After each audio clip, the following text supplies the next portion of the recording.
وانشق البحار. Assalamualaikum warahmatullahi wabarakatuh. Bismillahirrahmanirrahim. Innal hamdalillah nahmaduhu wa nasta'inuhu wa nastaghfiruh wa na'udzu billahi min shururi anfusina wa min sayyiati a'malina. May yahdihillahu fala mudilla lahu wa may yudlil fala hadiya lahu. Wa asyhadu an la ilaha illallah wahdahu la syarika lahu wa asyhadu anna Muhammadan abduhu wa rasuluh. Amma ba'du. Alhamdulillah, kita bersyukur kepada Allah Ta'ala, kita masih dikumpulkan di dalam majelis ilmu untuk menguatkan iman kita dan menaikkan keimanan kita. Dan pembahasan kita kali ini, kita akan membahas tentang sejarah bagaimana perkembangan penulisan fikih, ilmu fikih, sampai akhirnya muncul perbedaan di kalangan mazhab. Dan nanti setelah itu bagaimana cara kita menyikapi perbedaan mazhab, perbedaan pendapat. Dan pembahasan ini saya ringkaskan dengan pembahasan yang di pondok. Kalau di pondok itu khusus untuk santri dan semua karyawan wajib untuk belajar, karena penting, seperti ini sangat penting sekali. Kalau di sini di Sabah wajib bagi karyawan, demikian juga untuk kalangan yayasan, karena biar kita itu satu manhaj, satu sikap dalam menyikapi perbedaan. Terkadang kita itu seringnya terjadi perpecahan itu karena kita itu tidak bisa menyikapi perbedaan. Tidak mungkin kita itu bisa melepaskan dari perbedaan, karena perbedaan itu qudrat, sebuah takdir Allah yang akan terjadi. Ada orang mukmin, ada orang kafir, itu pasti. Jadi perbedaan itu pasti akan ada. Yang membedakan itu adalah cara menyikapi. Kalau kita nggak belajar fikih menyikapi masalah khilaf, maka nanti kalau kita terjadi perbedaan pendapat, kita itu gontok-gontokan, menganggap pendapat kita itu yang paling benar. Padahal ulama-ulama saja mereka punya dalil, itu saja mereka saling toleransi. Dan nanti adab dalam memahami khilaf itu nanti insya Allah ada bukunya. Nanti kita pelajari itu. Tetapi di sini kita mukadimah dulu bagaimana cara kita itu memahami fikih, sejarahnya itu kayak apa itu. Dan karena kita pertemuan di sini itu sepekan sekali, setiap hari Sabtu, maka ini saya ringkaskan. Kalau di pondok karena setiap hari, maka pembahasan di pondok lebih saya luaskan. Tetapi kalau di sini saya ringkaskan. Jadi intinya bahwa Allah Ta'ala itu memberikan kepada kita kenikmatan banyak. Kenikmatan yang Allah berikan itu banyak sekali. Dan kenikmatan yang paling besar Allah berikan kepada kita itu diutusnya kepada kita seorang Rasul. Diutusnya Rasulullah SAW kepada kita itu nikmat terbesar. Sehingga Allah telah mengingatkan nikmat ini. Allah telah berfirman, laqad manallahu 'alal mu'minin. Sungguh Allah telah memberikan kenikmatan kepada orang yang beriman. Apa itu nikmatnya? Idz ba'atsa fihim rasulan min anfusihim. Ketika Allah mengutus dari kalangan mereka seorang rasul dari diri manusia. Yatlu alaihim ayatihi. Rasul itu ketika datang membacakan kepada mereka ayat-ayat Allah. Wa yuzakihim, membersihkan jiwa mereka. Jadi yang pertama itu tugasnya mengajari Al-Quran. Kemudian yang kedua mentazkiyah, membersihkan hati dari kesyirikan, dari penyakit-penyakit hati. Kemudian yang ketiga wa yu'allimuhumul kitab wal hikmah, mengajarkan Al-Quran dan Sunnah. Itu namanya tarbiyah. Itu namanya tarbiyah. Wa in kanu min qablu lafi dhalalim mubin. Dan sebelum diutusnya Nabi, manusia itu berada pada kesesatan. Oleh karena itu, dalam pendidikan itu pendidikan Rasul itu terbaik. Dalam pendidikan itu yang pertama acuannya itu Al-Quran. Tidak bisa lepas dari Al-Quran. Itu pelajaran Al-Quran itu wajib, harus, karena Al-Quran itu sumber hidayah. Kemudian yang kedua tazkiyah, atau kalau sering diistilahkan itu istilah namanya tasfiyah. Ditasfiyah dulu hatinya itu. Semua penyakit hati itu dibersihkan. Jadi hati itu kayak wadah. Sebelum hati itu kita isi dengan air, maka wadahnya itu harus kita bersihkan sampai steril. Jadi penyakit-penyakit hati kita bersihkan, riya, demikian juga macam-macam semua penyakit hati kita bersihkan, kesyirikan, demikian juga hasad, dengki, sum'ah, itu semuanya harus kita bersihkan. Setelah wadahnya itu bersih, maka tahapan berikutnya adalah tarbiyah. Tarbiyah itu kayak ngisi. Jadi tarbiyah tentang ilmu Al-Quran dan ilmu hadis, sehingga baru masuklah pendidikan itu. Tetapi sebelum masuk pendidikan itu, hati itu harus dibersihkan, dan itu tugasnya para nabi. Oleh itu Rasulullah SAW ketika diutus itu karunia terbesar, karena Rasulullah SAW itu membawa manusia dari kegelapan menuju cahaya. Dan Rasulullah SAW ketika diutus, zaman beliau itu zaman yang paling parah. Kenapa? Karena akhir zaman. Zaman Rasul itu paling parah. Saking parahnya zaman itu, hampir semua penduduk bumi itu semuanya kesyirikan. Semuanya rusak, akhlaknya mereka rusak, ibadahnya mereka rusak. Kemudian kedekatan mereka dengan Tuhan mereka pun rusak. Parah, jadi sudah sampai puncak-puncaknya parahnya itu. Oleh itu ketika Allah ingin memperbaiki kondisi masyarakat yang seperti ini, maka Allah itu pilih nabi terbaik.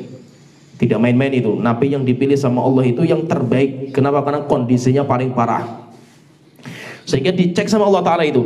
Allah Ta'ala melihat kepada semua hati manusia, dicek siapa yang hati terbaik, sehingga dipilihlah untuk menjadi nabi, yaitu Nabi kita Muhammad SAW. Maka itu Abdullah bin Mas'ud mengatakan, Innallaha nadhara ila qulubil ibad. Allah itu melihat kepada hati semua manusia, dicek semua hati itu. Fawajada qalba Muhammadin khaira qulubil ibad. Allah mendapatkan hatinya Nabi Muhammad hati terbaik, sehingga Allah pilih Nabi Muhammad itu menjadi nabi akhir zaman yang paling mulia. Setelah itu Allah cek lagi hati itu.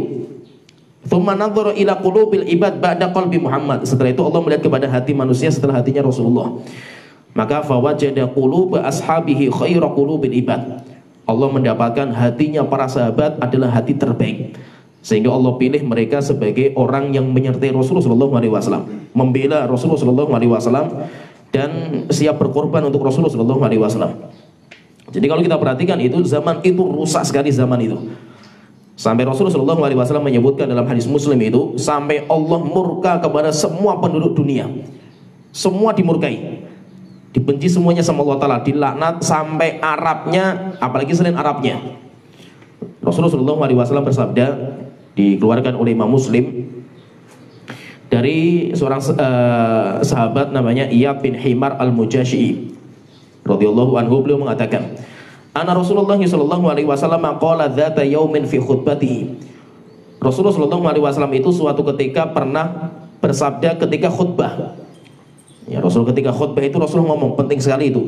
Rasulullah sallallahu alaihi wasallam mengatakan, ala inna rabbi amaroni an u'allimakum ma jahiltum. Ketahuilah wahai manusia, sesungguhnya aku diperintahkan oleh Allah untuk mengajarkan kepada kalian apa-apa yang kalian gak tahu.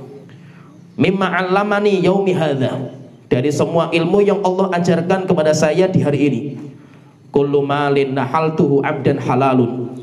Allah telah mengatakan, semua harta yang aku berikan kepada hambaku maka semuanya halal. Yaitu hukum asal kenikmatan dunia itu semuanya halal. Wa inni khalaqtu ibadi hunafa'a kulluhum. Dan sesungguhnya aku telah menciptakan hambaku itu semuanya hanif. Semuanya itu hunafa. Yaitu hanif itu apa? Condong kepada tauhid, lari dari kesyirikan. Yaitu semua manusia itu fitrah mereka itu tauhid. Semuanya itu tauhid. Wa innahum atathum syayatinu fajtalathum an dinihim. Tapi setelah itu datang syaitan. Setelah itu syaitan datang kemudian menyesatkan mereka dari agama mereka. Wa harramat alaihim ma ahlaltu lahum. Kemudian syaitan itu bisa berhasil mengharamkan apa yang aku halalkan untuk hambaku. Syaitan bisa menghalalkan apa yang aku haramkan, sehingga dihancurkan semuanya sama syaitan. Wa amarathum ayyushriku bima lam unzil bihi sultana. Dan syaitan bisa memerintahkan mereka untuk berbuat kesyirikan, untuk menyekutukanku dengan sesuatu yang saya tidak pernah menurunkan buktinya. Jadi semuanya rusak, kondisinya sudah parah sekali zaman itu. Sampai Rasulullah SAW mengatakan, wa innallaha nadhara ila ahlil ardi. Dan Allah di waktu itu melihat kepada penduduk dunia semuanya. Semua manusia dilihat sama Allah Ta'ala. Famaqatahum, maka Allah murka sama mereka. Semuanya dimurkai sama Allah Ta'ala. Arabahum wa ajamahum, orang Arabnya dan orang ajamnya selain Arabnya. illa baqaya min ahlil kitab, kecuali sedikit dari orang ahlul kitab yang masih tegak di atas agama, yang masih tegak di atas tauhid. Setelah itu Allah Ta'ala mengatakan, innama ba'attuka li'abtaliyaka wa abtaliya bika. Wahai Muhammad, wahai Rasulullah, sesungguhnya aku mengutus engkau untuk saya uji engkau. Jadi yang pertama itu, ujian itu Nabi Muhammad yang diuji itu. Semua Nabi dan Rasul nanti akan ditanya sama Allah di hari kiamat, karena itu ujian. Apakah mereka menyampaikan wahyu Allah atau tidak. Setelah itu apa yang kedua? Allah ingin menguji manusia dengan Rasulullah SAW. Nabi Muhammad diuji dulu, setelah itu manusia diuji. Wa anzaltu 'alaika kitaban la yaghsiluhul ma', dan akan aku turunkan kepada engkau ya Rasulullah kitab suci yang tidak bisa dicuci dengan air. Taqra'uhu na'iman wa yaqdhan, dan nanti kamu akan bisa membaca ayat suci itu dalam kondisi kamu tertidur maupun kamu itu terjaga.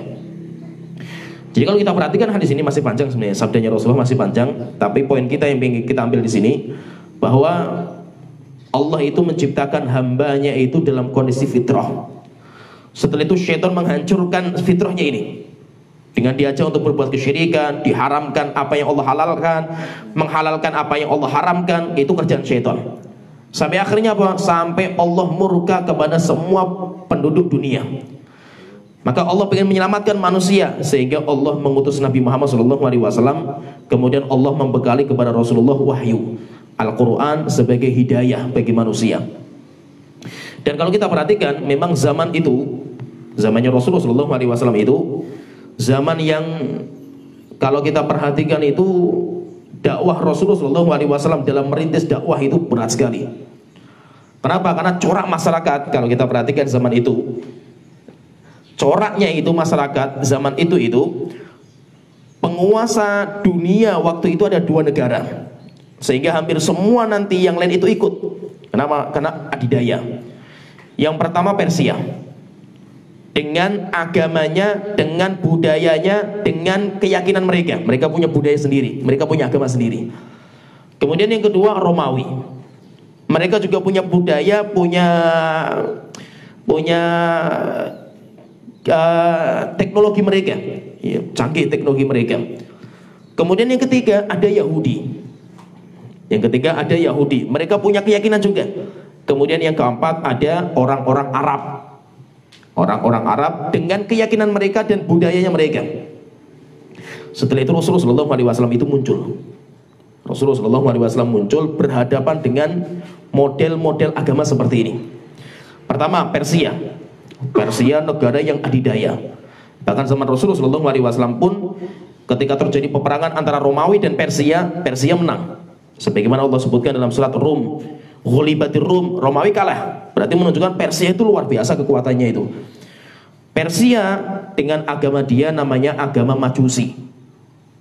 Dan agama Majusi itu, ini saya ringkaskan, agama Majusi itu agama yang meyakini Tuhan itu 2. Tuhan itu ada 2. Yang pertama Tuhan kebaikan, kemudian yang kedua Tuhan kejelekan. Kemudian 2 Tuhan itu digambarkan, diidentikan. Kalau yang namanya baik itu berarti cahaya, yang namanya jelek itu berarti kegelapan. Akhirnya setelah itu apa? Disimbolkan. Simbolkan. Berarti kalau baik kan cahaya itu. Tuhan baik itu kan cahaya. Berarti kalau cahaya tempatnya itu harus terang biar cahayanya itu kuat. Akhirnya disimbolkan dengan api. Oke, paham ya? Disimbolkan dengan api. Maka ketika, perhatikan ini, orang Persia mereka menyembah api, bukan api yang mereka tuju. Api itu bukan Tuhan mereka itu. Tetapi yang mereka sembah itu adalah Tuhan kebaikan disimbolkan dengan api. Tuhan kebaikan disimbolkan dengan api. Maka sifat-sifat baik yang muncul di dunia itu, kalau bagi mereka manusia berbuat baik, kebaikan yang dikerjakan sama manusia itu karena Tuhan baik itu menang. Tapi ketika ada kejelekan di muka bumi itu, berarti di waktu itu Tuhan kejelekan itu yang menang. Terus bagaimana caranya supaya dominan yang kebaikan itu? Maka api itu harus diperbesar, sehingga mereka itu menyalakan api, dan api nggak boleh padam. Bagi orang-orang Persia, orang namanya orang Majusi. Ini yang pertama. Kemudian yang kedua, kalau Romawi itu Kristen. Tapi Kristen yang sudah dirubah. Pertama dirubah di dalamnya, internalnya itu dirubah. Agama Kristen yang dulunya masih tauhid, mengatakan Isa itu adalah nabi. Setelah itu dirubah menjadi Isa itu anak Tuhan. Kenapa? Karena politiknya Romawi waktu itu. Sehingga jadilah Nabi Isa itu jadi anak Tuhan. Yang awalnya Nabi Isa itu nabi. Buktinya apa? Buktinya ketika Rasulullah SAW itu mengutus para sahabat hijrah ke Habasyah. Habasyah itu termasuk bawahan Romawi karena sama-sama Kristen, sehingga ada hubungan erat sekali itu. Ketika sampai ke Habasyah, utusan kaum Quraisy kan datang dipimpin sama Amr bin As. Kemudian mengatakan, wahai Najasyi, ini orang-orang dari Mekah lari ke sini. Kita minta supaya ini orang-orang ini jangan diberikan suaka keamanan, kembalikan ke Mekah. Karena ini termasuk kaum kita itu. Akhirnya Najasyi mengatakan, enggak, saya tidak akan mengusir ini orang-orang pendatang ini, kecuali saya akan tes dulu bagaimana mereka itu. Akhirnya setelah itu dites tentang Nabi Isa. Bagaimana pendapat kamu tentang tentang Isa itu? Akhirnya maju Ja'far bin Abi Thalib maju. Setelah itu mengatakan, kalau pendapat kami Isa itu sebagaimana yang Allah firmankan dalam surat Maryam. Panjang lebar ceritanya Isa itu. Setelah itu sampai ayat Nabi Isa ketika lahir itu beliau mengatakan, Inni Abdullah, saya itu hamba Allah Ta'ala. Ataniyal kitab, Allah memberikan kepada saya kitab suci, wa ja'alani nabiyya, dan Allah menjadikan saya nabi. Allah menjadikan saya nabi. Wa ja'alani mubarakan aina ma kuntu wa awsani bis sholati wa zakati ma dumtu hayya, terus sampai selesai. Ketika mendengar kalimat ini, Najasyi itu nangis. Dia sedang duduk di atas singgasana itu nangis. Setelah itu turun, kemudian dia ngambil kayu. Setelah itu dia mengatakan, sungguh Nabi Isa di hadapan Allah tidak lebih mulia daripada kayu ini. Yaitu apa? Sama-sama makhluk ciptaan Allah Ta'ala. Akhirnya apa? Najasyi masuk Islam, tapi sembunyikan Islamnya.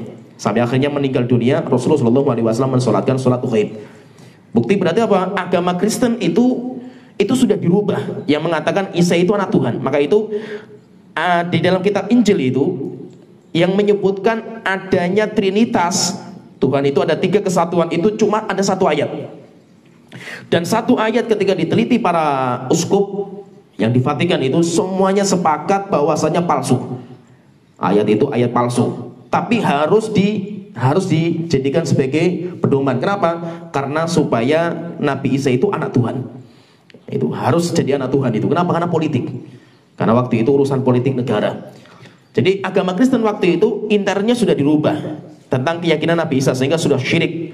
Kemudian yang kedua, Romawi ini juga parahnya lagi itu, mereka itu mengadopsi keyakinan filsafat Yunani. Filsafat Yunani lebih awal. Filsafat Yunani dengan filsafat mereka, Aristoteles, Plato, Aristo, dibawa ke Romawi, dipelajari, jadikan sebagai keyakinan mereka. Akhirnya bahwa Kristen dicampur dengan budaya filsafat.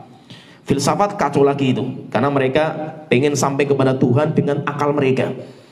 Itu yang paling parah. Maka filsafat itu kalau digunakan untuk agama bahaya. Tetapi kalau filsafat dipakai untuk dunia, cerdas, akhirnya muncul penemuan-penemuan yang ada, sehingga canggih, teknologi akan canggih. Kenapa? Filsafat. Tapi ketika akal dipakai untuk menetapkan tentang jalan menuju Tuhan, masalah agama, ini yang bahaya. Berarti kalau kita perhatikan itu, Kristen zaman itu sudah hancur. Buktinya apa? Buktinya ketika sudah hancur itu, sedikit sekali yang masih tegak di atas tauhid itu. Buktinya adalah cerita Salman Al-Farisi. Salman Al-Farisi ketika dia dari Majusi, dari Persia. Bahkan bapaknya itu termasuk tokoh agama. Tugasnya Salman Al-Farisi itu setiap hari menjaga api, menjaga Tuhan mereka. Suatu ketika Salman itu disuruh pergi ke ladang sama bapaknya, dan sangat dimanja Salman itu, nggak pernah kerja. Suatu ketika itu anak bapaknya sakit, akhirnya suruh ke ladang. Pertama kali dia itu ke ladang. Akhirnya berjalan dari rumahnya ke ladang itu jauh. Di tengah-tengah itu ada gereja, gerejanya orang Kristen. Akhirnya masuk ke gereja itu, melihat ibadahnya mereka, kaget. Ini agama lebih bagus daripada agama saya dan nenek moyang saya itu. Akhirnya belajar. Ketahuan sama bapaknya, dipukuli sama bapaknya, akhirnya dipasung. Setelah itu kirim surat kepada gereja itu, di mana belajarnya agama itu di mana? Kata mereka di Syam. Kalau mau pengen agama Kristen ya di Syam. Setelah itu bagaimana cara supaya saya itu bisa ke sana? Ngikuti rombongan. Nanti ketika ada rombongan dagang ke Syam, kamu ikut. Akhirnya tunggu, nanti kalau ada rombongan dagang tolong saya dikabari. Masih dipasung sama bapaknya. Setelah itu ketika ada rombongan mau berangkat, dipecahkan rantainya. Setelah itu ikut rombongan itu pergi ke Syam, tinggalkan negerinya. Sampai di Syam ketemu pendeta terkenal di situ, gereja paling besar di situ, dia mengabdi kepada gereja. Rupanya didapatkan gereja itu pendetanya yang paling terkenal itu orangnya orang jahat. Sukanya mengumpulkan harta zakat tapi disimpan. Sampai Salman itu tahu gudang penyimpanan hartanya itu. Akhirnya ketika mau meninggal dunia, pendetanya meninggal, pengen diagungkan sama masyarakat, Salman membongkar itu. Ini pendusta ini orang ini. Ini orang jahat. Dia itu menyampaikan kepada masyarakat supaya kita itu sedekah, tapi harta sedekah disimpan. Kalau mau tahu tempat gudangnya saya tunjukkan. Akhirnya masyarakat ditunjukkan. Setelah itu marah masyarakat, kemudian disalib, dibakar jasadnya itu. Setelah itu diganti dengan uskup yang kedua. Kata Salman mengatakan, demi Allah saya tidak pernah lihat dengan mata saya orang paling soleh kecuali itu. Akhirnya saya senang sama orang itu. Maka Salman belajar sama orang itu agama tauhid. Sampai akhirnya apa, pendeta itu mau meninggal. Ketika mau meninggal, Salman tanya, wahai bapakku, kalau engkau meninggal saya belajar sama siapa? Maka pendetanya mengatakan, wahai anakku, saya tidak mendapatkan orang yang akidahnya sama saya, tauhid. Karena manusia sudah merubah agama Kristen ini, kecuali satu orang yang saya kenal. Kamu cari orang itu, tapi tempatnya jauh sekali itu. Kalau kamu mampu cari ke sana. Akhirnya meninggal, Salman pergi ke sana. Berangkat ke sana, belajar sama sana, sebentar mau meninggal juga itu.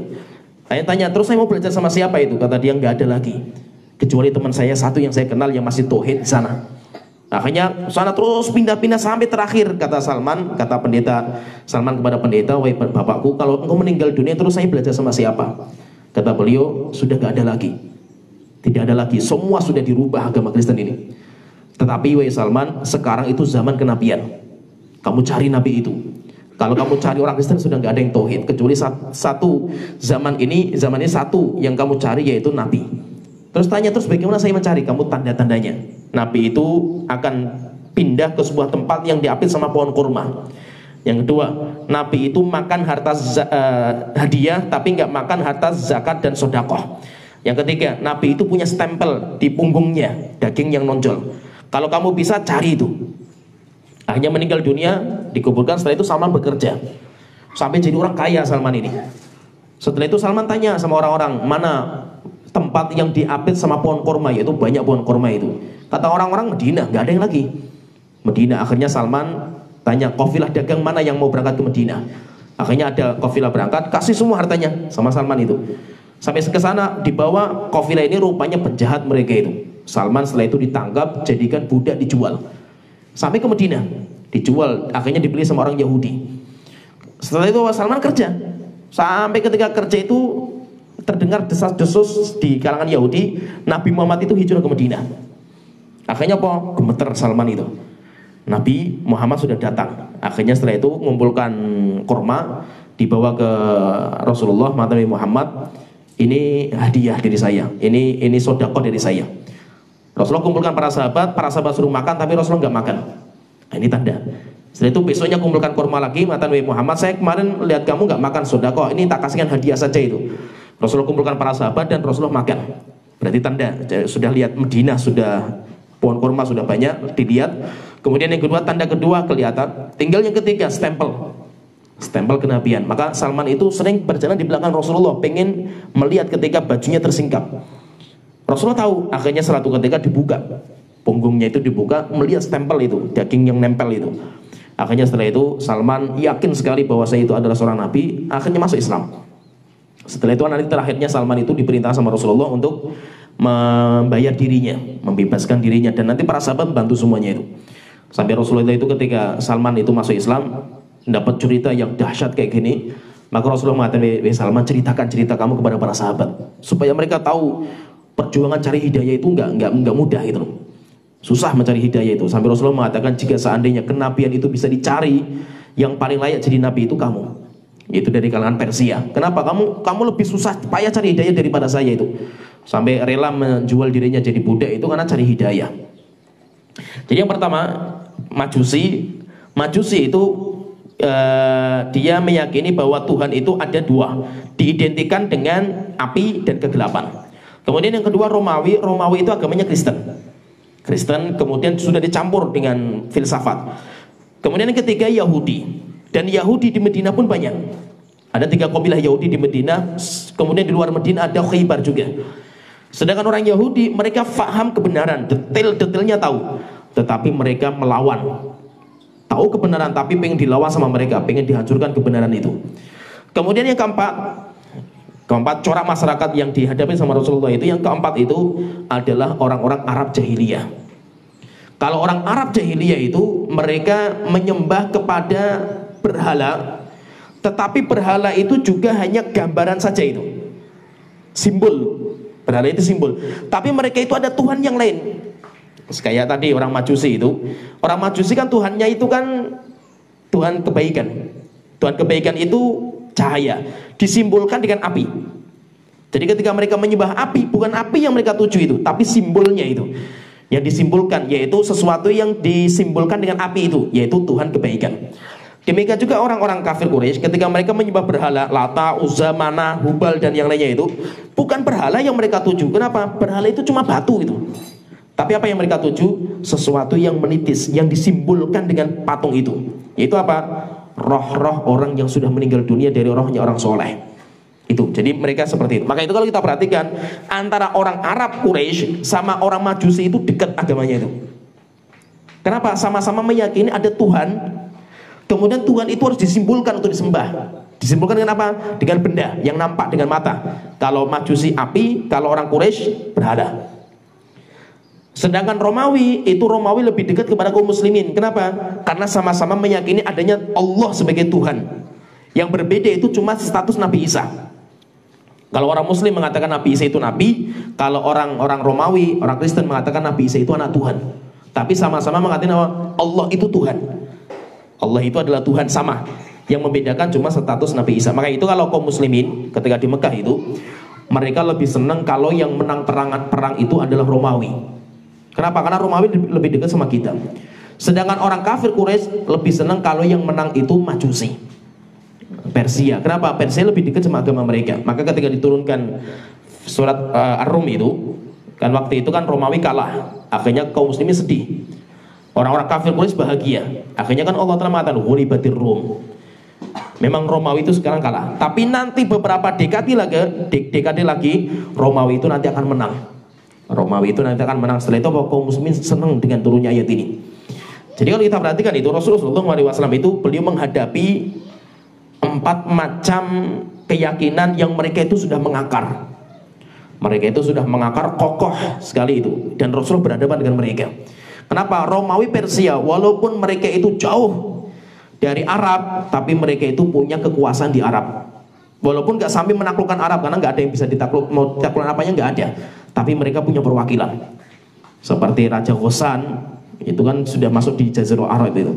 Itu perwakilan dari Romawi. Demikian juga Persia ada juga, itu perwakilan yang ada di Arab itu ada. Sampai nanti Raja Persia terakhir yang di Jaziratul Arab itu terakhir kan nanti masuk Islam. Berhadapan dengan Rasulullah kan dikirim surat, setelah itu masuk Islam. Berarti menunjukkan bahwa Rasulullah SAW ketika muncul di Arab, beliau berhadapan dengan 3 kekuatan ini. Maka itu ketika Rasulullah SAW itu di Arab itu, maka metode penurunan syariat itu beda. Kasusnya dengan ketika sudah di Madinah, kasusnya beda. Dan hikmahnya Allah ketika menurunkan syariat itu, Allah itu melihat kondisi. Allah itu melihat kondisi. Maka ketika Rasulullah SAW itu masih hidup, beliau berhadapan, pertama kali beliau diangkat menjadi nabi, berhadapan dengan keyakinan-keyakinan seperti ini. Akhirnya apa? Ketika Rasulullah di Mekah, Rasulullah harus membersihkan keyakinan ini. Akhirnya muncullah sebuah zaman dinamakan dengan zaman Makkiyah.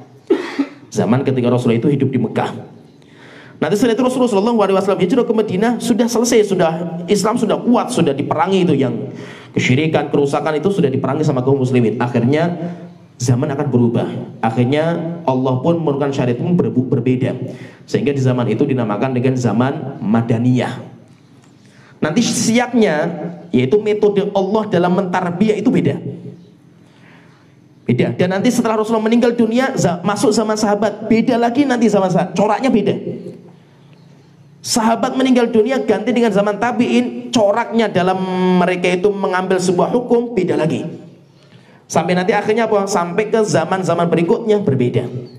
Zaman-zaman berikutnya itu berbeda. Maka itu ketika corak masyarakat itu setiap zaman itu berbeda, yang dihadapi itu berbeda, akhirnya Allah dalam mentarbiyah pun berbeda.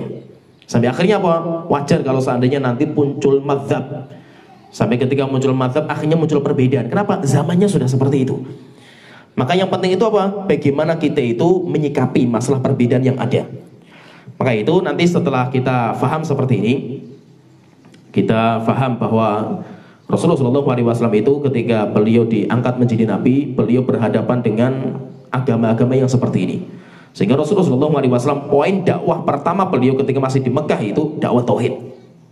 Tidak ada yang lain, dakwahnya dakwah tauhid. Sedangkan syariat belum. Kenapa syariat itu belum didakwahkan? Karena memang zaman itu belum butuh syariat. Yang dibutuhkan itu bagaimana membersihkan bumi dari kesyirikan. Sehingga kalau kita perhatikan Al-Quran ketika diturunkan zaman itu kalau kita baca ayat-ayat Makkiyah dan Madaniyah itu beda sekali itu. Siyaknya, isi kandungannya, cara metodenya berbeda. Maka para ulama mengatakan, kata para ulama, jika kita kaji Al-Quran yang diturunkan oleh Allah ketika masa di Mekah. Di Mekah itu, atau yang dinamakan dengan Makkiyah.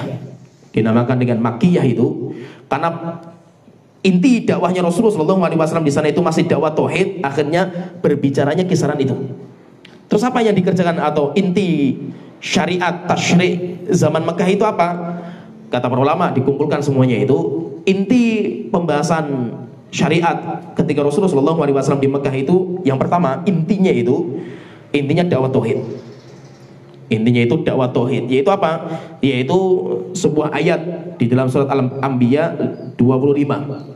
Allah Ta'ala berfirman, wa ma arsalna min qablika min rasulin. Wahai Muhammad, tidaklah aku mengutus sebelum engkau dari rasul siapapun, illa nuhi ilaihi annahu la ilaha illa ana fa'budun. Kecuali kamu wahyukan kepada dia, la ilaha illa ana. Tidak ada sesembahan yang berhak disembah kecuali aku, fa'budun, maka sembahlah aku. Berarti apa? Berarti ciri dakwahnya Rasulullah pertama kali itu bagaimana manusia itu bisa menyembah kepada Allah Ta'ala. Itu saja. Sampai mereka yakin bahwasanya sesembahan yang berada disembah itu hanya Allah, nggak ada yang lain. Itu dinamakan dengan tauhid uluhiyah. Tapi pendekatannya kalau kita baca Al-Quran itu, pendekatan Allah, bagaimana cara Allah membantah logika manusia supaya mereka itu mempercayai Allah itu Tuhan satu-satunya berada disembah itu, pendekatannya itu lewat fitrah yang sudah dirusak sama syaitan tadi. Maka Rasulullah mengobati lagi itu fitrah-fitrah yang sudah rusak, diobati. Terus bagaimana memperbaiki fitrahnya itu? Didekatkan dengan tauhid rububiyah. Didekatkan dengan tauhid rububiyah. Maka itu ini tarbiyahnya Rasulullah.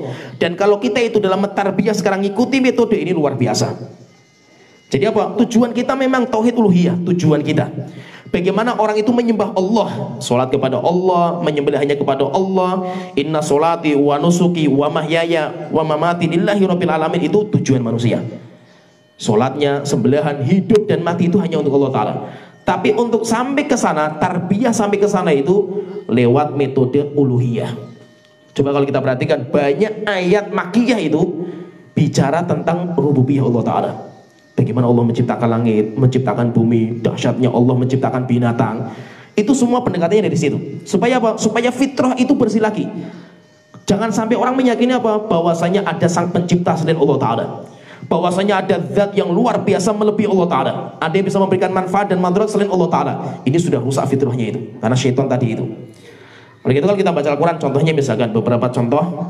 Ini ayat-ayat Makkiyah. Bagaimana pendekatan Allah untuk mengobati fitrah yang sudah rusak itu? Contohnya misalkan dalam surat Al-Ghasyiyah yang sering kita baca itu. Afala yanzuruna ilal ibili kaifa khuliqat. Kenapa manusia itu tidak melihat kepada unta? Bagaimana diciptakan? Wa ilas sama'i kaifa rufi'at. Kenapa manusia tidak melihat kepada langit? Bagaimana diangkat tinggi sama Allah Ta'ala? Wa ilal jibali kaifa nusibat. Kenapa manusia tidak melihat kepada gunung? Bagaimana ditegakkan sama Allah Ta'ala? Wa ilal ardi kaifa sutihat, kepada bumi ketika dihamparkan sama Allah Ta'ala. Mulai diajak berpikir itu. Ini alam semesta yang kita lihat dengan mata yang sangat indah, besar, megah seperti ini, siapa yang menciptakan? Contohnya lagi misalkan Allah Ta'ala berfirman, contohnya misalkan dalam surat Qaf. Ketika sebutkan tentang Qaf, setelah itu Allah Ta'ala mengatakan, afalam yanzuru ila sama'i fawqahum. Kenapa manusia tidak melihat kepada langit yang ada di atas mereka? Kaifa banainaha? Bagaimana langit itu kami bangun? Wa zayyanaha, dan kami hiasi dengan bintang-bintang yang indah. Wa ma laha min furud, tidak ada kelemahan sama sekali, kekurangan sama sekali. Wal arda madadnaha wa alqaina fiha rawasiya. Dan kenapa manusia tidak melihat kepada bumi? Bagaimana kami hamparkan? Kemudian kami kokohkan dengan pasak-pasak bumi. Wa ambatna fiha min kulli zawjin bahij. Dan kami hiasi bumi itu, kami tumbuhkan tumbuh-tumbuhan yang bermanfaat, yang indah-indah. Tabsiratan wa dzikra likulli 'abdin munib. Dan itu sebagai pelajaran bagi orang-orang yang berakal dan orang-orang yang kembali kepada Allah Ta'ala. Diajak kita berpikir. Demikian juga banyak sekali ayatnya, banyak sekali. Terkadang bicara masalah hari kiamat, berbicara tentang alam semesta. Itu luar biasa Allah Ta'ala. Sampai akhirnya apa? Orang setelah itu meyakini zat yang berat disembah itu hanya Allah. Kenapa? Yang menciptakan semua itu adalah Allah Ta'ala.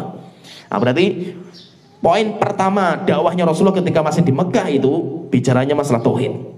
Tauhidnya apa? Tauhid uluhiyah. Sampai mereka meyakini manusia itu bahwa yang berat disembah hanya Allah. Pendekatannya lewat apa? Pendekatannya lewat rububiyah. Ini yang pertama. Kemudian yang kedua, ini beberapa poin-poin Rasulullah ketika masih di Mekah itu. Poin yang kedua, Rasulullah SAW itu sudah mulai memperbaiki akhlak yang rusak. Kerusakan akhlak zaman itu parah sekali di Mekah itu. Jadi mulai akhlak-akhlak yang parah itu, yang rusak itu mulai dihancurkan sama Rasulullah SAW. Contohnya apa? Masalah pembunuhan, peperangan, pembunuhan. Bahkan yang lebih sadis lagi itu, mereka membunuh anak mereka sendiri. Kebiasaan orang Arab itu kan mereka mengubur anak perempuan hidup-hidup. Jadi kalau anak perempuan itu aib kalau bagi mereka itu.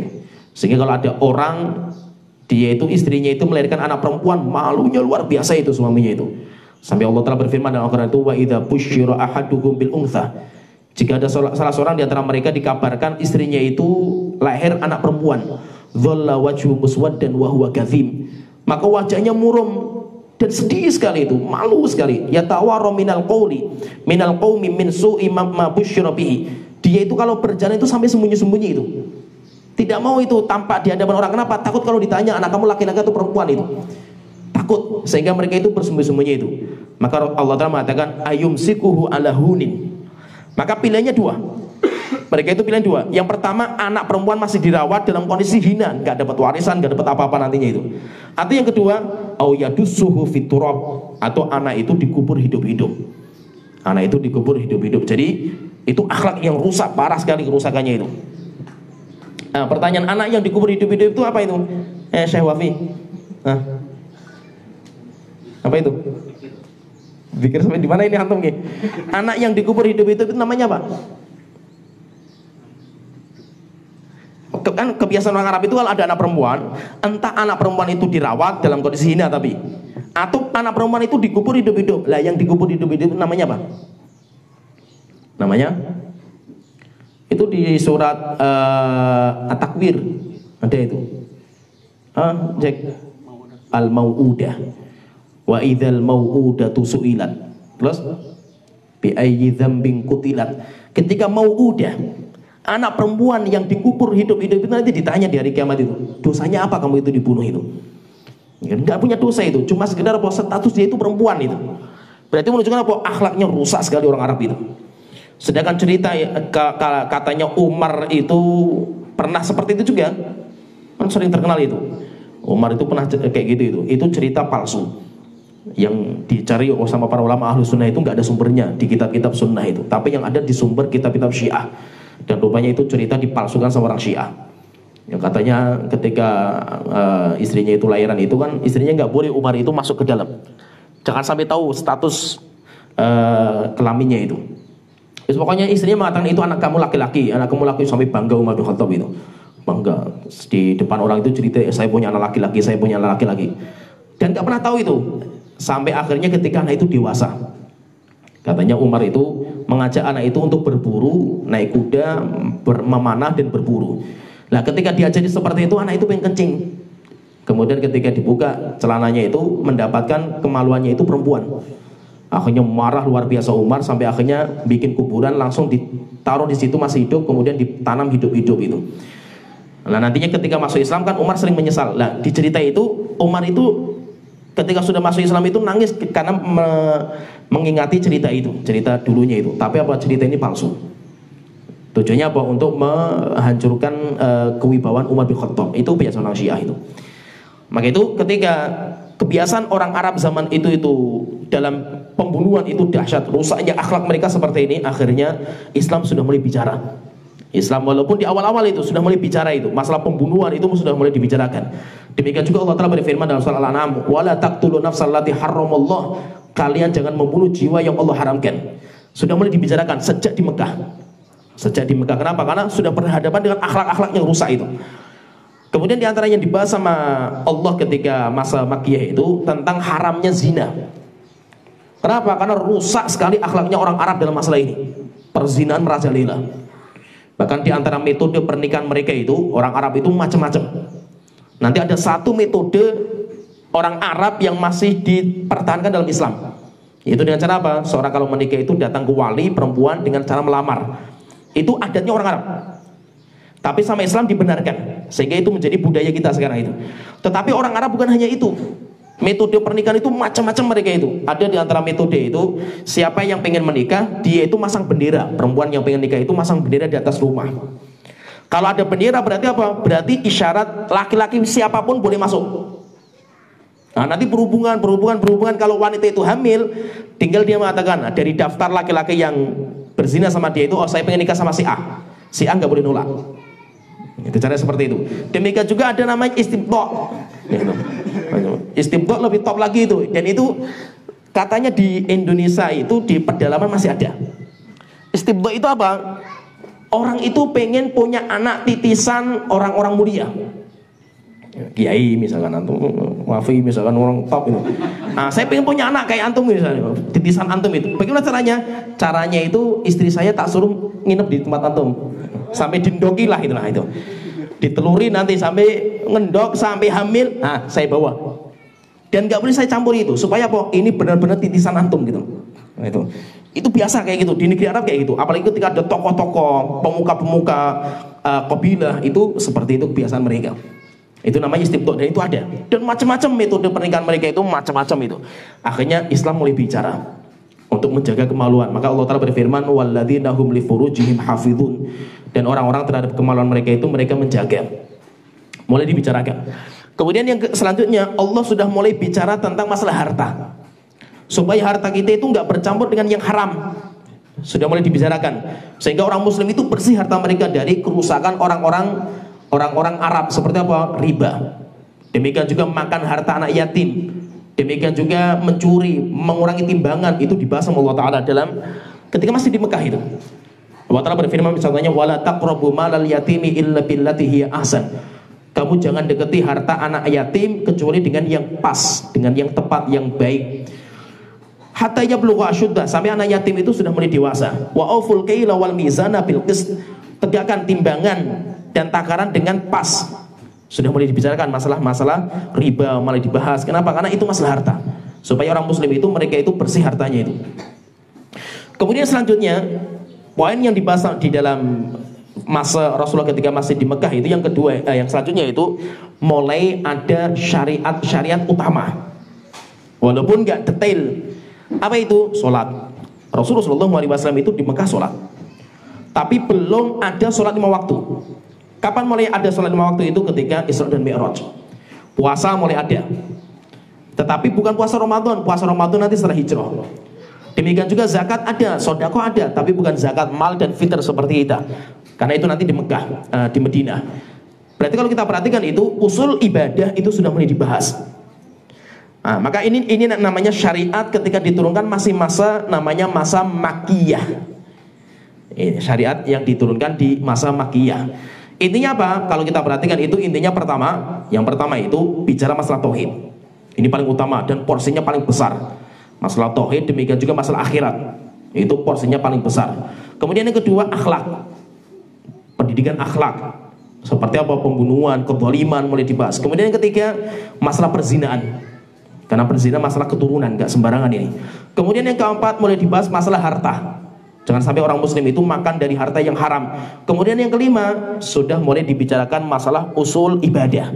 ibadah-ibadah yang penting, yang pokok itu sudah mulai dibicarakan. Berarti kalau kita perhatikan itu, Rasulullah SAW ketika masih di Madinah, maka poin inti yang disyariatkan zaman Rasulullah itu ini, 5 perkara ini. Sampai akhirnya Rasulullah SAW itu beliau pergi ke Madinah. Rasulullah SAW itu hijrah ke Madinah. Di Madinah Rasulullah mendapatkan masyarakat sudah berbeda. Nggak seperti di Mekah. Di Mekah mereka menghadapi orang-orang itu. Kalau di Madinah beda. Rasulullah SAW berhadapan sama orang Yahudi.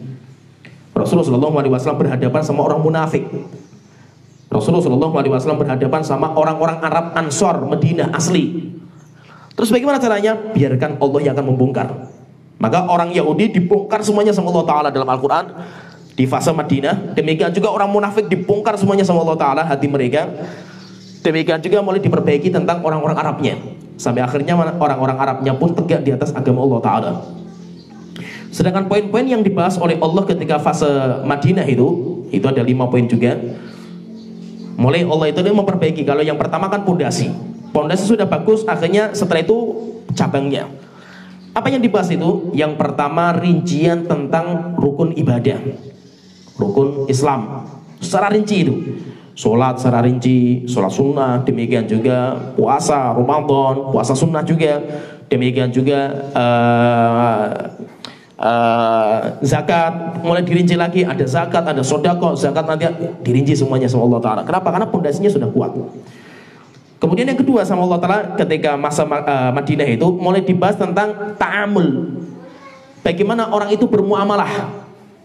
Ada namanya nanti bakti kepada orang tua, demikian juga nanti ketika hutang itu harus ada saksi. Kemudian yang lainnya banyak sekali, masalah perdagangan, jual beli dan yang lainnya itu semuanya dibahas.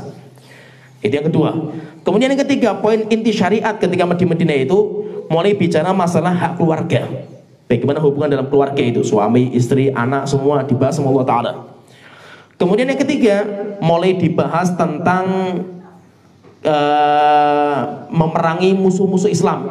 Mulai nanti ada jihad, kemudian nanti ada dakwah, kemudian nanti ada yang lainnya itu. Sampai dalam jihad itu nanti ada ghanimah, kemudian nanti ada tawanan dan yang lainnya. Kemudian yang keempat, yang kelima, yang terakhir itu bicara masalah uqubah, hukuman. Ya, itu baru ada itu hukuman. Orang yang melanggar seperti ini potong tangan, orang yang seperti ini dirajam, orang yang seperti ini kayak gini. Itu semuanya mulai dibahas. Berarti kalau kita perhatikan itu, Rasulullah SAW ketika menjadi Nabi, beliau ada 2 fase. Fase yang pertama itu ketika masih di Mekah, pembahasannya 5 poin yang penting ketika masa di Mekah. Kemudian yang kedua, masa ketika Rasulullah SAW di Madinah, dan inti dakwahnya Rasulullah di Madinah pun ada 5 juga berkaitan dengan syariat. Nah, jadi itu dakwahnya Rasulullah SAW sampai akhirnya nanti Rasulullah SAW itu meninggal dunia. Sudah sempurna agama itu. Agama itu sudah sempurna. Setelah itu baru dilanjutkan oleh para sahabat. Nah, di sini yang perlu kita pahami lagi, Rasulullah SAW itu ketika beliau masih hidup, dan hidupnya beliau itu 23 tahun. Hidupnya Rasulullah SAW itu adalah fase pertama dalam penguatan ilmu fikih. Ya, itu namanya fase pertama. Dan ada berapa fase itu? Rasulullah atau ulama-ulama kita itu dalam menyusun sebuah mazhab sampai hukum fikih, istinbat ahkam, itu sampai ada berapa fase? Pendapat yang paling lengkap itu ada 8 fase. Nanti insya Allah akan kita pelajari satu persatu fase ini sampai kita itu tergambar itu. Oh, fase pertama itu caranya mengambil hukum itu kayak apa? Fase yang kedua, cara mengambil hukum itu kayak apa dulu para sahabat itu? Dulu sahabat-sahabat sihur, fase yang ketiga itu kayak apa cara mengambil istinbat hukum itu? Sampai akhirnya muncul mazhabnya Imam Abu Hanifah itu metodenya apa itu? Mazhabnya Imam Syafi'i itu apa metodenya itu? Sampai akhirnya kita itu terbuka wawasan kita. Oh, rupanya mazhab itu metodenya seperti ini. Kalau terjadi perbedaan pendapat, akhirnya kita itu nanti bisa toleransi. Karena kita paham cara mengambil istinbat mereka itu, kita paham. Dan fase yang ada itu dikumpulkan sama para ulama, itu ada 8 fase. Ini perhatikan 8 fase ini karena penting. Nanti kita pelajari per fase itu metode ulama-ulama dalam istinbat itu apa. Yang pertama, fase yang pertama ada 8 fase. Yang pertama, at-tasyri' fi ahdir Rasul. fase pengambilan hukum syariat di zamannya Rasulullah ketika beliau masih hidup. Kapan itu? Mulai beliau diangkat jadi nabi sampai 11 Hijriah. Karena Rasulullah SAW meninggal dunia. Itu nanti ada ciri sendiri cara mengambil hukum itu. Nanti insya Allah akan kita sebutkan cirinya apa, fasenya itu. Kemudian fase yang kedua, al-fiqhu fi ahdil khulafa'i rasyidin. Pengambilan hukum fikih semasa khulafa'ur rasyidin. Khulafa'ur rasyidin yaitu sahabat-sahabat senior. Kapan itu? Mulai tahun 11 Hijriah sampai 40 Hijriah. Nanti 40 Hijriah sudah yang besar-besar, yang saudara-saudara sudah pada meninggal dunia. Nah, nanti bagaimana cara hukumnya nanti akan kita sebutkan. Abu Bakar dalam mengambil hukum itu kayak apa? Umar, yang terbanyak Umar. Nanti biografi Umar itu penting sekali itu. Kenapa? Umar itu fatwanya paling banyak. Dan metode beliau dalam istinbat itu bagus sekali Umar itu. Kenapa? Karena zamannya Umar banyak permasalahan yang zaman Rasulullah nggak ada. Sehingga masalah itu berbeda itu. Ya, jadi yang kedua itu zamannya Khulafaur Rasyidin. Nanti ada banyak pembahasan yang nggak ada zaman sahabat, sehingga sahabat itu nggak ada zaman Rasulullah. Akhirnya sahabat itu istinbat. Dan itu nggak ada di zaman Rasulullah, nggak ada istinbat itu. Nanti akan kita sebutkan coraknya itu, metodenya mereka. Kemudian yang ketiga, fase yang ketiga, al-fiqhu fi sigharis sin minas sahabati wa kibari tabi'in. Fase sahabat-sahabat junior, sahabat-sahabat yang zaman Rasulullah itu masih kecil.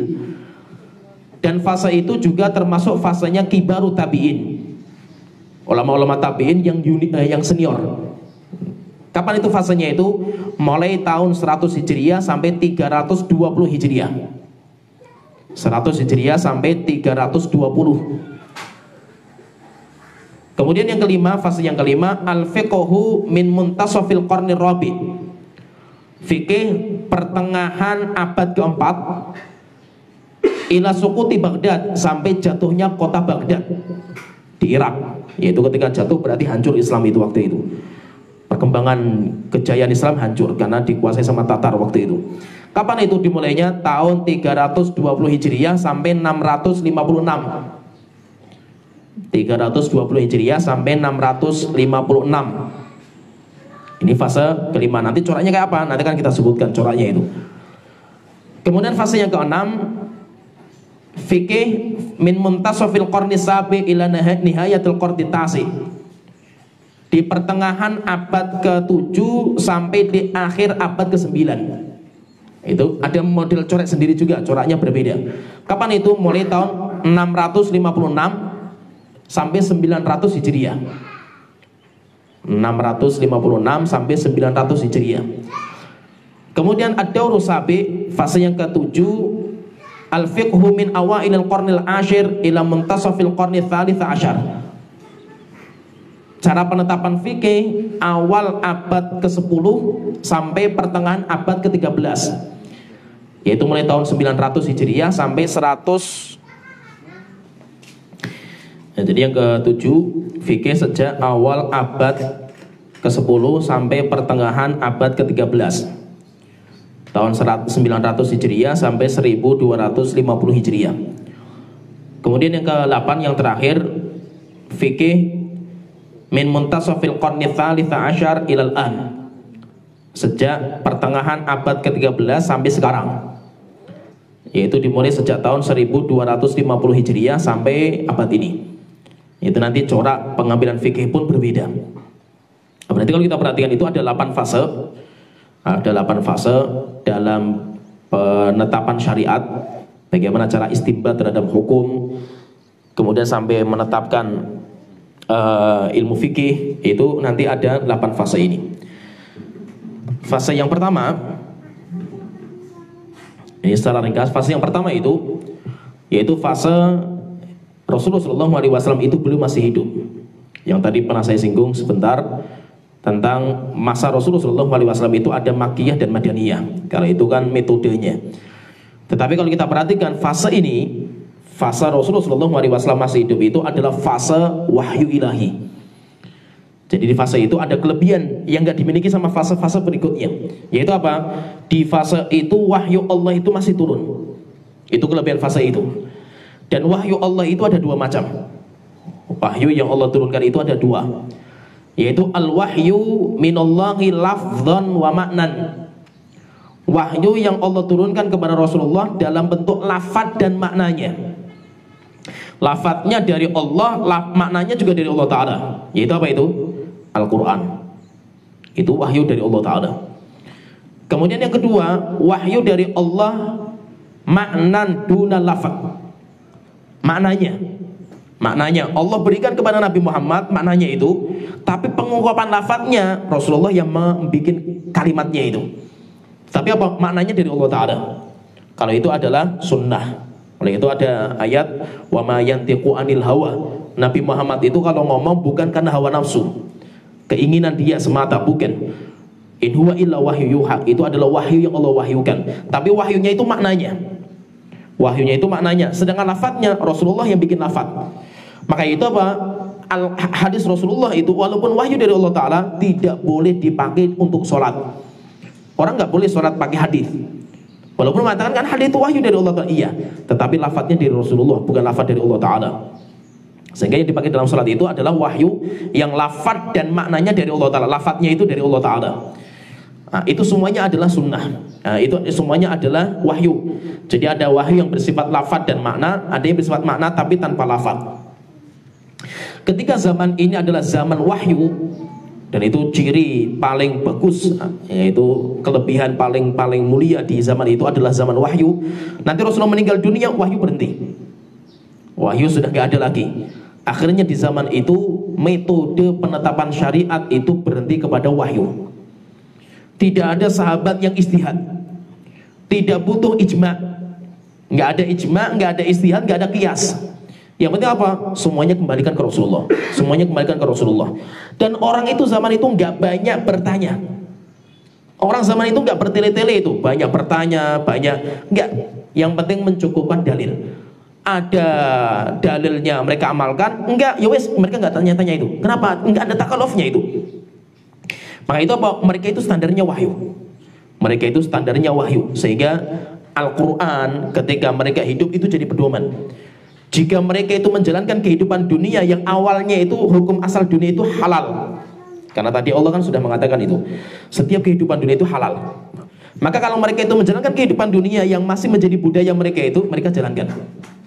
Terus bagaimana hukumnya itu? Mereka pendapatnya hukumnya boleh. Kenapa? Karena tidak ada ayat yang menegur. Nah, jadi mudah itu, mereka pikirnya itu mudah sekali itu. Yang penting apa? Selama nggak ada teguran berarti boleh. Kalau bicara masalah kehidupan dunia. Kalau masalah ibadah, mereka berhenti karena hukum ibadah itu haram. Mereka nggak mau ibadah sampai datang dalil. Wes selesai pembahasan mereka itu. Yang penting apa? Cukupkan dalil. Ada ayatnya enggak? Ya kan? Kalau ada, jalankan. Kalau nggak ada, mereka kita lihat. Kalau bicara masalah budaya, tetap jalankan. Apa hukumnya dibolehkan? Sehingga apa? Fikihnya sahabat zaman Rasulullah itu gampang sekali, mudah sekali, nggak bertele-tele itu. Contohnya misalkan dalam pendidikan wahyu syariat itu. Bagaimana mereka itu? Mereka itu mencukupkan untuk melihat dan mendengar saja. Mereka nggak bertanya sama Rasulullah secara detail, nggak. Mereka hanya melihat dan mendengar. Contohnya misalkan, mereka bikin sholat. Bagaimana fikih sholat zaman sahabat itu ketika Rasulullah masih hidup? Kamu lihat saja Rasulullah sholat. Dilihat, didengar, praktekkan. Sahabat itu nggak ada detailnya itu, nggak ada sahabat yang tanya, ya Rasulullah, takbiratul ihram itu hukumnya apa? Rukun atau wajib itu? Nggak ada rukun dan wajib zaman itu. Sehingga apa? Rincian-rincian gak ada sama Rasul. Yang ada apa? Wes kamu amalkan karena Rasulullah mengamalkan. Nah, itu Rasulullah SAW itu beliau sholat, pernah sholat itu beliau takbiratul ihram, kemudian selesai beliau naik ke atas mimbar. Rukuk di mimbar, di atas mimbar, i'tidal, ketika mau sujud turun ke bawah. Setelah itu naik lagi ke atas mimbar lagi, setelah berdiri naik lagi, terus sampai salamnya di bawah. Apa kata Rasulullah? Innama sona'tu dzalika litatammu bi wa lita'lamu sholati. Saya kerjakan demikian itu supaya kamu itu bisa ngikuti aku sholat dan kamu itu tahu bagaimana sholatku. Yang penting apa? Kamu ikuti saja. Nanti ulama-ulama belakangan itu baru dirinci. Sholatnya Rasulullah yang sudah direkam oleh para sahabat ini sama mereka itu diracik, dipilih-pilih itu. Ini yang hukumnya fardu ain. Oh, ini yang hukumnya rukun. Ini hukumnya wajib. Ini hukumnya sunnah. Itu nanti zaman sahabat nggak ada. Maka itu sama sahabat apa? Mereka berhenti sama perintah Allah dan Rasulnya, selesai. Zaman itu mereka sahabat nggak pernah bertanya kepada Rasulullah ketika Rasulullah menjalankan atau mengatakan, ya Rasulullah, tapi hukumnya wajib nggak itu? Ya. Masalah jenggot misalkan, Rasulullah bacakan jenggot, para sahabat ikut. Nggak pernah para sahabat tanya, ya Rasulullah, jenggot itu sunnah atau wajib itu? Nggak ada. Kenapa? Sahabat itu nggak ada yang tanya seperti itu. Yang penting tanya apa? Ini syariat datang dari Allah dan Rasulnya, jalankan. Allah dan Rasulnya melarang, tinggalkan, selesai. Nggak banyak teori, nggak banyak dan yang lainnya. Rasulullah pun ngajarnya gampang. Coba kalau kita perhatikan, maka kenapa metode terbaik itu memang metode zaman itu, yaitu metodenya sahabat, karena belajarnya itu langsung dengan praktek. Contohnya misalkan ya, kalau kita perhatikan itu masalah zikir. Apakah ada Rasul itu bikin daurah zikir pagi petang? Nggak ada. Daurah tentang zikir selesai sholat? Nggak ada. Terus apa yang beliau kerjakan itu? Rasulullah sholat, selesai sholat zikir, dikeraskan. Para sahabat dengar, para sahabat ngikuti. Cukup. Zikir ketika hujan, apakah ada daurah khusus zikir ketika hujan? Enggak. Hujan, turun hujan, Rasulullah ngomong dengan zikir mereka, dengan zikirnya para sahabat merekam. Setelah itu mempraktekkan. Berarti apa kalau kita perhatikan itu simpel sekali, ilmu fikihnya sahabat itu simpel sekali itu. Gampang sekali. Kenapa? Karena zaman itu masih ada Rasulullah SAW, ada wahyu. Sehingga cukup dengan wahyu. Demikian juga terkadang kalau kita lihat sahabat itu, mereka itu, para sahabat itu berdalil akan bolehnya budaya mereka. Ketika bicara masalah budaya, kenapa hukum asal budaya itu kan hukumnya boleh. Ketika bicara masalah budayanya mereka itu, dalilnya itu apa? Al-Quran gak ada larangan. Simpel itu. Misalkan mereka mengamalkan ini, boleh nggak? Boleh. Lah kenapa? Kan nggak ada ayat yang melarang tuh. Karena nggak ada turun ayat yang menegur itu. Kita jalankan saja gitu. Kenapa? Karena bicara masalah budaya. Contohnya saya contohkan misalkan masalah azl. Nanti contohnya banyak. Azl, demikian juga masalah malam pertama sempat ada kejadian ribut itu antara sahabat Ansor dan sahabat ribut itu. Paham nggak azl antum? Nggak paham? Ya.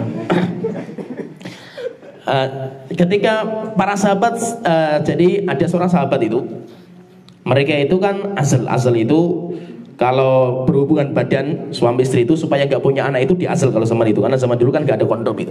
Bagaimana caranya? Keluarnya di luar. Keluarnya di luar itu, perhatikan. Apa yang mereka katakan itu masalah azl itu? Ada seorang sahabat mengatakan kunna na'zil wal Qur'anu yangzil. Kita biasa melakukan azl itu. Lah kenapa kita lakukan seperti itu? Karena Al-Quran masih turun. Paham gak maksudnya itu? Berarti apa? Azl itu boleh. Kalau nggak boleh pasti Allah tegur gitu loh. Selama Allah tidak menegur berarti hukumnya apa? Boleh. Simpel gitu loh. Contohnya lagi misalkan sempat ini ada sahabat muhajirin menikah. Budayanya beda.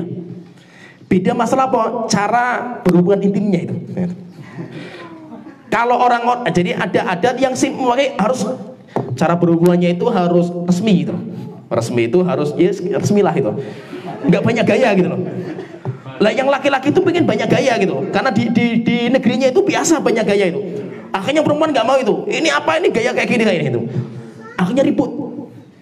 Sampai datang ke Rasulullah SAW, setelah itu turun ayat. Nisa'ukum harthul lakum fatu harthakum annasyitum. Istri kalian itu kayak ladang kalian, datangi ladang kalian sesuka kamu, boleh kemana saja itu. Yang penting jangan didubur. Berarti apa? Itu jadi mereka itu selama tidak ada ayat yang bicara boleh. Berarti kalau kita perhatikan, masya Allah, sahabat itu zamannya Rasulullah SAW, namanya fikih itu simpel sekali itu. Fikihnya sahabat itu simpel. Kenapa? Karena masih ada Rasulullah SAW. Mereka itu Rasulullah ngomong, diam. Ya, saya dengar. Setelah itu mereka praktekkan. Terkadang apa? Mereka nggak tanya, karena hukumnya haram tanya zaman itu. Latas alu an asya'a.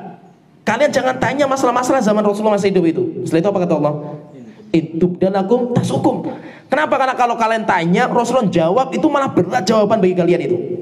Maka tidak boleh ditanya. Rasulullah nggak boleh ditanya itu. Sampai Rasulullah mengatakan, a'dzumun nasi jurman indallah. Orang yang paling besar dosanya di hadapan Allah itu adalah orang yang bertanya kepada sesuatu yang awalnya boleh, setelah itu diharamkan karena pertanyaan orang itu. Kenapa? Makanya sahabat itu nggak boleh tanya, diam. Rasulullah menjelaskan, ya wes samina wa ta'na, selesai. Rasulullah ngomong lagi samina wa ta'na itu, nggak banyak bertanya. Terkadang ada seorang sahabat pengen bertanya sama Rasulullah itu, sampai nunggu setahun, bayangkan, nggak berani tanya itu karena nggak dibolehkan itu. Tiba-tiba datang orang Badui, datang ke Rasulullah bertanya, "Ya Rasulullah, bagaimana hukum seperti ini?" Rasulullah jawab, karena orang Badui, beda dengan sahabat yang di Medina. Kalau orang Badui jawab, kenapa? Karena mereka akan pulang gitu. Tapi kalau orang-orang yang di situ enggak. Akhirnya sahabat itu mengatakan, ini pertanyaan persis yang pengen saya tanyakan itu. Rupanya apa? Dapatnya dari pertanyaan orang lain. Maka itu sahabat yang di Medina itu suka sekali kalau datang utusan. Kenapa? Utusan, ayo datang utusan, banyak pertanyaan ini. Akhirnya mereka, oh ini pertanyaan kayak gini-gini. Kalau sahabat sendiri nggak boleh bertanya itu. Tidak boleh bertanya, mereka suruh diam. Rasulullah menjelaskan masalah kewajiban haji. Tiba-tiba ada yang bertanya, "Ya Rasulullah, haji itu wajibnya setiap tahun atau seumur sekali saja itu?" Rasulullah diam. Tanya lagi, "Ya Rasulullah, haji itu wajib?" Rasulullah diam. Akhirnya Rasulullah mengatakan terakhir itu, "Law qultu na'am la wajabat." Kalau seandainya saya ngomong dalam jawaban saya itu iya, akan diwajibkan oleh Allah setiap tahun. Wala mastata'tum, kalian gak akan mampu mengerjakan itu. Akhirnya berkata Rasulullah, sudah, apa yang saya perintahkan jalankan. Ma amartukum fa'tu minhum mastata'tum, ma nahaitukum anhu fajtanibu. Apa yang saya larang tinggalkan. Apa yang saya perintahkan jalankan semampu kalian. Jangan bertanya-tanya lagi itu. Rinciannya itu jangan. Akhirnya apa berarti fikihnya sahabat itu simple. Fikihnya sahabat itu simple, nggak bertele-tele mereka itu. Yang mereka Rasulullah ngomong praktekkan, Rasulullah ngomong praktekkan. Bahkan terkadang itu, ini perhatikan ini sebuah cerita juga. Terkadang itu apa yang mereka lihat, sahabat lihat itu lebih kuat daripada apa yang Rasulullah omongkan. Ini sahabat. Maka sahabat itu apa? Mereka itu mengandalkan figur Rasulullah itu. Yang penting apa? Mereka itu kuduah saja itu. Rasulullah itu jadikan kuduah saja itu. Mereka ngikuti. Maka terkadang apa? Rasulullah ngomong, pernah kejadian itu Rasulullah ngomong memerintahkan, sahabat gak mengamalkan. Kenapa? Karena Rasulullah gak mengamalkan. Oleh itu perhatikan ini, amal Rasul itu penting dibahas oleh para sahabat. Contohnya misalkan saya ambil beberapa contoh itu. Salat duha. Salat duha. Rasulullah juga mengatakan salat duha itu utamanya banyak sekali. Tapi yang menjadi pertanyaan, Rasulullah gak pernah salat duha. Akhirnya apa? Para sahabat membahas masalah itu. Rasulullah gak pernah salat duha itu. Akhirnya apa? Para ulama nanti berbeda pendapat, ulama zaman sekarang itu bagaimana menyikapi masalah ini. Rasulullah itu mengajarkan salat duha dengan lisan beliau, tapi Rasulullah gak pernah mengamalkan. Akhirnya nanti terjadi khilaf di antara para ulama masalah salat duha. Di antara lagi contohnya misalkan tentang masalah ketika Rasulullah itu haji. Enggak, Rasulullah umroh. Rasulullah mau umroh, setelah itu ditahan kan sama orang kafir Quraisy kan, sampai adanya Sulhul Hudaybiyah. Ketika ditahan itu ada sebuah kejadian itu, bagus sekali kejadian itu. Rasulullah SAW itu mengatakan kepada para sahabat, "Hai para sahabatku, kita berhenti di sini. Kenapa? Karena kita nggak boleh masuk ke Mekah. Kita ada perjanjian. Maka saya perintahkan kalian untuk tahallul. Potonglah rambut kalian." Nggak ada sahabat pun yang memotong, diam sama sahabat itu. Rasulullah mengatakan lagi, "Potonglah rambut kalian itu." Para sahabat nggak ada yang mengamalkan, sampai jengkel Rasulullah itu. Akhirnya Rasulullah tinggalkan itu majelis itu, karena nggak ada sahabat yang mengamalkan. Akhirnya Rasul itu masuk ke kamar istrinya. Akhirnya kelihatan marah Rasulullah itu. Ditanya sama istrinya, "Rasulullah, ada apa? Kenapa engkau marah itu?" Maka Rasulullah cerita, "Saya perintahkan para sahabat untuk memotong rambut tahallul, mereka nggak mau." Akhirnya apa kata istrinya itu? "Gampang wahai Rasul, gampang. Sudah, engkau nggak usah ngomong. Engkau sekarang keluar di hadapan para sahabat, panggil tukang cukur rambut engkau." Akhirnya benar. Datang Rasulullah SAW ke hadapan para sahabat, setelah itu panggil tukang cukur, sini, tolong cukur rambut saya itu. Akhirnya apa? Ketika Rasulullah itu dicukur, para sahabat melihat itu. Langsung para sahabat itu rebutan untuk cukur rambut mereka itu. Kenapa? Karena yang paling penting itu bagi sahabat itu apa? Ketua, saya melihat Rasulullah saja itu. Ya, Rasulullah itu kayak apa? Selesai saya lihat itu, saya lihat saya amalkan. Maka terkadang Rasulullah itu mengamalkan sesuatu, para sahabat ikut, padahal itu khusus bagi Rasulullah itu. Para sahabat nggak mampu. Seperti puasa wisol. Sampai para sahabat pingsan itu. Maka Rasulullah mengatakan, enggak, saya itu beda sama kalian. Saya puasa wisol, kalian enggak dibolehkan. Kenapa? Saking semangatnya sahabat itu mengikuti Rasulullah. Bahkan ada seorang sahabat yang sampai mengikuti tentang namanya sunnah jibiliyah. Sunnah jibiliyah itu sunnah karena kodratnya sebagai manusia. Contohnya Rasulullah itu, beliau itu safar di tengah jalan kencing. Sampai para sahabat itu apa? Seperti Abdullah bin Umar itu, dia kalau jalan di jalan itu, di tempat itu mesti kencing. Akhirnya, "Kenapa kamu kencing?" "Lah, saya lihat Rasulullah kencing di sini kan gitu." Selesai, boy. Yang penting apa? Saya lihat Rasulullah seperti itu, saya jalankan. Intinya itu, simple mereka itu. Nggak banyak bertanya fikihnya, beda sama orang zaman sekarang itu. Kita jelaskan hadis ini, tanya lagi, "Ustaz, sunnah atau wajib ini?" "Sunnah." "Ah, gampang kalau sunnah itu." Kan sunnah saja sih, gampang sih itu loh. Jadi orang zaman sekarang kan modelnya kayak yang penting kan teorinya dulu itu. Saya pernah nyampaikan pengajian ke ibu-ibu itu tentang suatu amal, ini kayak gini kayak ini. Hadisnya ini, masih saya sebutkan hadisnya. Akhirnya ditanya, Ustaz pahalanya besarnya berapa itu? Kok nggak tahu saya tuh. Aduh kalau nggak tahu yo saya cari yang lain aja Ustaz itu. Orang zaman sekarang itu kayak gitu tuh. Kenapa? Ini zamannya kan berubah gitu. Oleh itu intinya kalau zaman Rasulullah SAW itu fikih beliau cuma sumbernya dua, Al-Quran dan hadis. Semuanya hanya kembali ke Rasulullah SAW. Yang musyariknya itu adalah Allah, pembuat syariat. Nabi Muhammad itu tugasnya hanya menyampaikan. Sehingga fikihnya zaman itu simpel. Beda nanti dengan sahabat. Sahabat lebih luas lagi. Kenapa? Banyak masalah yang di zaman Rasulullah nggak ada. Akhirnya nanti para sahabat perlu kumpul. Nanti muncul namanya ijma. Para sahabat itu nanti kita sebut ijma'nya sahabat itu apa saja. Sampai mereka ijma' itu. Karena ada beberapa masalah yang zaman Rasulullah nggak ada, harus ada karena masalah itu ada itu. Kemudian nanti ada juga masalah-masalah yang para sahabat berselisih pendapat. Kenapa mereka berselisih pendapat? Karena banyaknya ilmu yang berbeda-beda dari Rasulullah SAW itu. Akhirnya perlu cara menyikapi. Tapi zaman sahabat masih simpel. Ilmunya itu masih nggak terlalu luas itu. Nanti zaman tabi'in lebih luas lagi. Zaman itu sampai akhirnya zaman madzhab. Zaman madzhab pun belum sempurna lagi, sampai nanti disempurnakan sama murid-murid mereka. Sampai akhirnya lengkap fikih itu menjadi sebuah madzhab yang lengkap itu butuh proses yang lama sekali itu. Demikian juga masalah penulisan ilmu. Zaman Rasulullah itu yang ditulis cuma Al-Quran. Al-Quran dan Al-Quran tulisannya itu simple. Zaman itu penulisan Al-Quran itu kan nggak di lembaran, nggak di buku, maka buku belum ada, belum dibukukan, masih lembaran, masih tulang, masih kulit. Dan penulisannya simpel zaman itu. Penulisan Al-Quran zaman itu sampai ada makhtutot, ada makhtutot manuskrip yang ditemukan itu manuskrip tulisan Al-Quran paling lama. Itu pun belum zaman sahabat. Itu belum sampai zaman sahabat, masih sudah jauh dari zaman sahabat. Tapi paling lama sekarang yang ditemukan. Peninggalan paling lama itu. Itu tulisannya simpel sekali. Tulisannya nggak ada titiknya, apalagi harokatnya itu. Jadi membedakan antara ba, ta, fa nggak ada. Tulisannya sama, jim, ha, kho sama, nggak ada bedanya itu. Terus bacanya bagaimana? Bacanya pakai bahasa. Bismillahirrahmanirrahim itu baknya itu nggak ada titiknya itu. Akhirnya zaman sahabat bisa, zaman tabi'in masih bisa itu. Tapi setelah itu zaman berubah. Akhirnya para ulama harus memberikan titik, karena banyak yang keliru. Kasih titik nggak ada harokatnya. Berjalan waktu lagi orang nggak paham lagi, bacanya keliru lagi, kasih harokat. Sudah dikasih harokat, datang zaman berhentinya keliru lagi itu. Akhirnya apa? Dikasih tanda wakaf. Zaman sekarang baru lagi ini, karena tanda wakaf pun nggak bisa juga itu. Akhirnya dikasih warna. Ya, kan sekarang kan banyak itu yang mushaf warna itu. Warna ini hukumnya iklab, ini idgham. Nanti ada lagi zaman berubah lagi itu, semakin berkembang. Kenapa? Karena ngikuti perkembangan zaman. Ya, paham ya? Zaman sahabat itu, namanya zaman sahabat, nahwu itu nggak pernah ada. Kenapa? Nggak butuh nahwu mereka itu. Baca Quran itu nggak butuh nahwu sharaf, karena itu bahasanya mereka itu. Sampai akhirnya zaman Ali bin Abi Thalib. Zaman Ali itu ada seorang namanya Abul Aswad Ad-Du'ali, termasuk ahli bahasa zaman itu. Dia itu ketika itu naik di atas loteng sama putrinya. Putrinya lihat bintang, kemudian putrinya mengatakan, ma ajmalu hadzal nujum hadzal najm. Ma ajmalu, pakainya dhamma ajmalu. Akhirnya ya Abul Aswad Ad-Du'ali mengatakan akbaruha.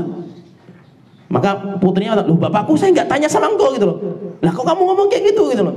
Nggak, saya itu pengen takjub, betapa indah itu bintang ini. Kalau pengen indah, betapa indahnya itu, jangan pakai ajmalu, pakainya ajmala. Ma ajmala hadzal mandhara gitu. Tapi kalau dia ma ajmalu hadzal mandhari, ma di sini itu pertanyaan, apa yang paling indah dari bintang ini itu? Apa yang paling indah? Yo kata beliau yang paling besar kan gitu loh. Akhirnya kan anaknya, saya nggak tanya weh bapakku itu. Lah kamu ngomongnya kayak gitu kan gitu. Ngomongnya jangan seperti itu, kalau itu kan apa yang paling indah. Kalau ma ajmala betapa indah gitu. Coba antara apa dan betapa kan beda sekali itu. Akhirnya apa? Dari itu beliau ngarang kaidah nahwu. Ini sudah manusia sudah kayak gini ilmunya, karang kaidah nahwu.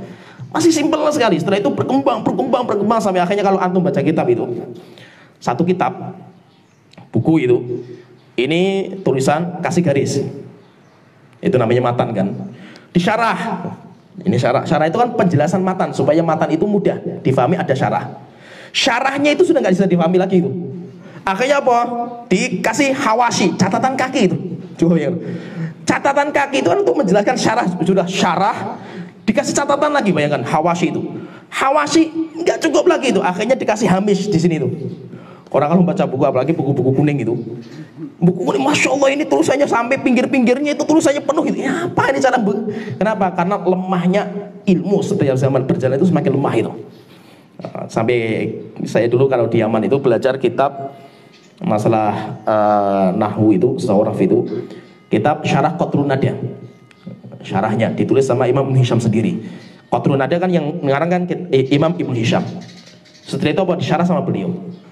Apa kata beliau? Syarah ini saya tujukan bagi pemula belajar nahwu. Pemula, orang pertama kali zaman itu belajar nahwu pakai syarah. Syarah itu penjelasan. Matan itu inti.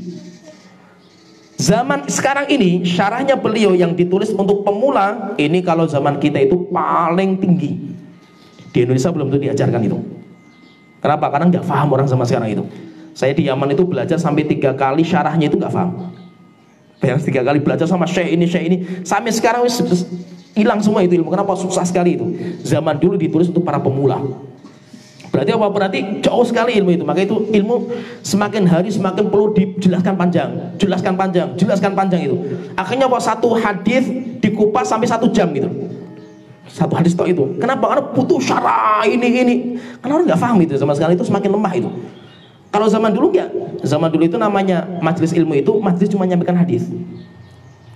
Maka ada namanya cari sanad. Kalau teman-teman kita yang cari sanad itu, ya, makanya sekarang nggak digemari. Kenapa nggak digemari? Karena apa yang dapat apa? Jadi misalkan nih, kita sekarang majelis Bukhari, syarat ya Imam Bukhari, Sahih Bukhari. Bagaimana caranya? Caranya itu misalkan antum baca Iqra. Ini syekhnya itu punya sanad sampai Rasulullah. Hadatsani fulan sampai Imam Bukhari. Imam Bukhari mengatakan hadis ya itu namanya sanad. Ayo kamu baca terus selesai wes. Terus saya dapat apa? Lah antum dapat sanad, antum sekarang nyampaikan hadis itu kepada yang lain. Zaman sekarang itu untuk apa? Saya sebenarnya nggak dibutuhkan zaman sekarang itu. Sudah berbeda zaman kita itu. Zaman kita itu perlu satu hadis disyarah itu 1 jam gitu loh. Satu zaman sekarang, kalau zaman dulu nggak dibutuhkan. Sehingga apa? Ilmu itu semakin hari semakin butuh dijelaskan panjang lebar, intinya cuma 1. Zaman dulu itu 1, ya ilmu itu faedahnya banyak sekali itu. Kalau zaman sekarang nggak bisa itu. Kenapa? Semakin lemah, maka itu fikih pun seperti itu. Fikih akan berkembang. Zaman sahabat simpel, gampang sekali. Kalau kita lihat fikihnya sahabat itu simpel, gampang itu. Zaman tabi'in mulai luas.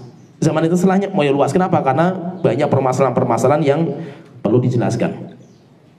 Ya sampai di sini nanti kita berarti sudah selesai fase pertama, fase bagaimana penetapan syariat, hukum-hukum syariat di zaman Rasulullah SAW masih hidup. Nanti insya Allah kita masuk di fase zamannya sahabat, baru sahabat, dan yang paling penting nanti kita akan ungkap tentang siapa sahabat yang paling banyak fatwanya. Dan bagaimana cara istinbatnya sahabat, supaya kita paham memang sahabat itu nggak main-main itu dalam mengambil hukum itu, mereka nggak main-main. Ya sampai di sini pembahasan kita. Wa akhiru da'wana alhamdulillahirabbil sallallahu alaihi Muhammad wa ala alihi wa sahbihi ajmain. Assalamualaikum warahmatullahi wabarakatuh. Yuk salurkan donasi Anda untuk Pondok Pesantren Darussalam ke nomor rekening ini. Syukron jazakumullahu khairan.